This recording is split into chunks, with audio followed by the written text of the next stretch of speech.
UFC superstar Nate Diaz only has one fight left on his current contract.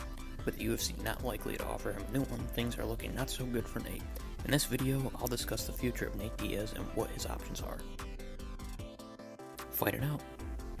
One fight in the UFC is still a pretty big deal regardless of how big you are. It's pretty likely that his last fight would be against Conor McGregor. That makes sense for the UFC. It would likely be one of the biggest trilogy fights in combat sports.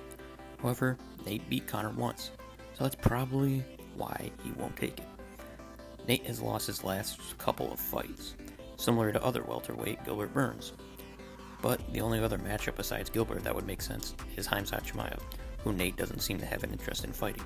Despite both Gilbert and Khamzat being opponents alongside Conor McGregor, I don't see Nate taking these fights, as they are all younger and have more prime left in their careers. If he doesn't want to fight at all in the UFC, except being cut by the UFC does not make you any less of a man. In fact, going to another MMA organization with a name tied to you from the UFC makes you a big deal. Plus, you still have a winning record, so Nate fighting in another MMA organization is an option. But the most likely scenario, and my least favorite option, is probably what will end up happening. Fight against Jake Paul. Jake Paul is no stranger to calling out UFC fighters on the downfall of their career. A boxing match with Jake had been rumored for quite some time now. I think this will happen for the purpose of Nate wanting to fight Jake. He's been tweeting at him since he fought Ben Askren at first, about a year ago. But what's odd about this is Dana White, who does not care for Jake Paul, seemed to not be mad when he was asked about this.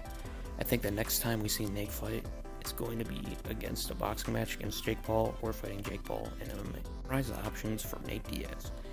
He can either fight his last fight in the UFC and then accept being cut, try and get cut right now and go somewhere else to fight, or he can simply fight Jake Paul in MMA or boxing, wherever Jake wants.